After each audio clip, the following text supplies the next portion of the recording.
Hey, Roger Martin here from Billings, Montana. This is a picture of Corey Goode, and he talks about the Dark Fleet and DavidWilcox.com. But a very good question at the beginning of this, and it's seen over 1.6 million views. He's not wanting to look good. He's out there, and we have both been through incredible hardships to do what we're doing. And we are not giving up, not even after we did our last taping, and Corey ends up in the frickin' emergency room. I don't know if you heard about this, but I put the whole thing out on my Facebook page, and you guys prayed for him, and that's probably why he's alive right now. Thank you. I'm really not kidding. It's a whole other talk I don't have time to go into today, but suffice it to say, there's a guy named Dr. Daniel Benor, and he analyzed hundreds and hundreds of different studies of healing done scientifically in laboratory conditions. 64% of the healing studies of psychic healing showed a profound effect. So what the lamestream is going to do is they're going to show you one of the 36% that didn't work, and they say, oh, see, healing has been scientifically disproven. But we know that it works, and I don't use that power very often, but in a case like that, I absolutely said, this is it. If there was ever a time to marshal the crowdfunding of healing, okay, we did it, and he's still with us, thank God.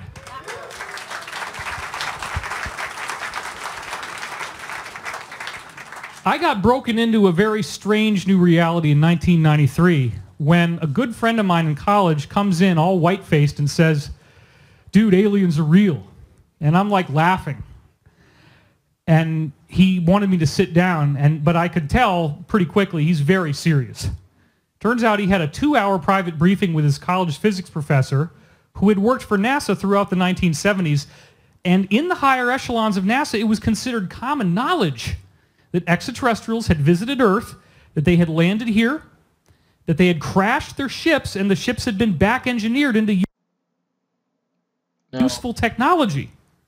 And he's back-engineered and useful technology, and this was in the early 60s. They've been doing this ever since the Second World War. He said, and this was in 1993, within 20 years, the technology that you are going to see will blow your mind, and it will come out in the open. And now we take for granted that we got these little buddies here, okay, in which this is like the whole frickin' desktop tower computer in one little thing. We kind of taken this for granted. Well, that's about the 20-year time frame is 2013. Sure enough, all this technology that nobody had anticipated ends up emerging. And that was pretty fantastic in and of itself, of fulfilled prophecy. After he told me this data, which included a lot of specifics, you probably all heard it before, about how there were three types, all this NASA guy knew was there were 3 types of beings, some of which look like grays, some of which look just like humans, but they're definitely not born on Earth. And they might have little differences, like their irises are purple, and they have like a diamond shape instead of a round iris, or subtle little things like ridges on the roof of their mouth instead of a flat palate like we have. You get enough specifics like that, including propulsion systems and all this weird stuff, and you say, you know what, this guy is telling the truth. Then a few years later, out comes Colonel Philip Corso, who literally said exactly the same thing that I was told in the book The Day After Roswell, about parts that had been taken out of UFOs and back-engineered into, and I will list some for you, computer chips, fiber optic cables, light-emitting diodes, LED lights. We didn't have that before. Kevlar, like for the bulletproof vest. Velcro, believe it or not. Infrared night vision. And then there's other technologies that we don't get to hear about, like anti-gravity. So even back in 1993, I'm thinking, well, wait a minute. If our government, if you want to call it that, got these things and used them and could back-engineer them, then why wouldn't they have taken off outside of Earth's atmosphere? Why wouldn't they have gone around our solar system? Well, they have. I'm going to let it here and give you a link to this. There's so much going on here. It is incredible. Um, A comic book that comes out 2 years after this breaks into the news called UFO Flying Saucers issue number 2 actually did a comic treatment of this. Here's the cover of the magazine, and Gold Key Comics, they're the ones that used to do the Donald Duck. My father used to take me to the newsstand every Sunday. I'd buy these Gold Key Comics all the time. Our graphic novel's going to look way better than that. Okay, fair enough. This is a historical document, though, bro. You got to appreciate that. Blue avians, these people here that are like the Mayans, his angel and the other gal, and this guy here. I mean, took out major groups. We're not going to go into all the specifics. There's just too much going on. There's a great video. This Corey Goode again. I don't know if he talks about the stuff going on with the Dark Fleet. That's these elongated skulls.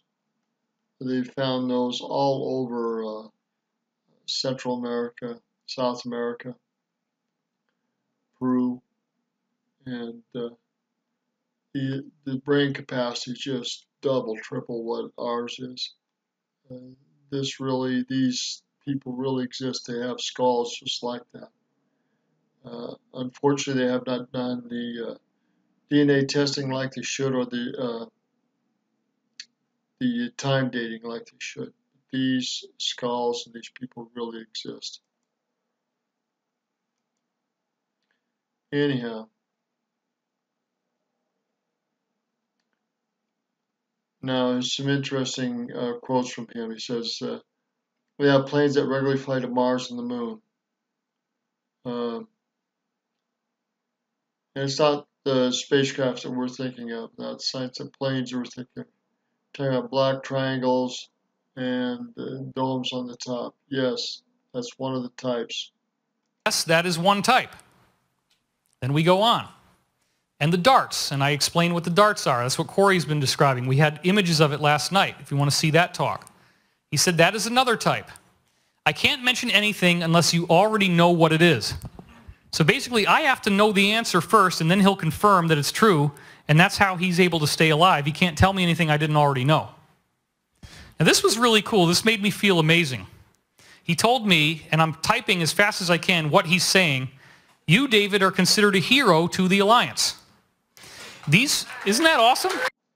Now, the Alliance is fighting against a lot of this wickedness that's going on. They're a positive group, and they're a group that's fighting against a lot of these elites and a lot of these darker side of this stuff, military intelligence and other things. The Alliance is a positive group, and they want this stuff to come out. Consider David Wilcox a hero. It's pretty cool.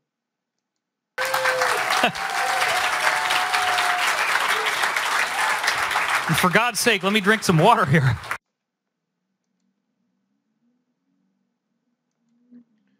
Yeah, we're going to end it here. There's so much in this talk here.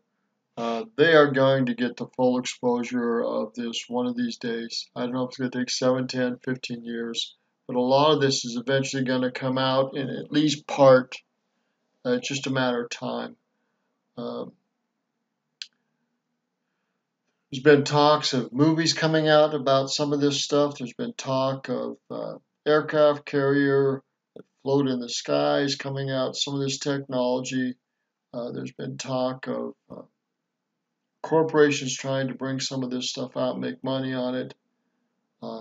Obviously, they already have through some of the things that have come out. This back engineering has brought us into different areas of technology. One of the greatest ones was just released this last, I think, November, December, about Google documents talking about anti-gravity. And they'd been working on this ever since the Second World War. And they come out and start patenting some of this in 71, 72. And then it comes out and they release some more information on it just last year. 2017. So it's incredible. This stuff is slowly linking out, but it can't stay all boxed up forever. Too much is at stake here, and we'll see more of this in time. I'm going to stop it here. Hopefully, more of this will come out and more people will start to talk about what's going on behind closed doors and in secret programs, both military corporations and space travel and wars and other things, Antarctica, uh, elite groups. All this is connected.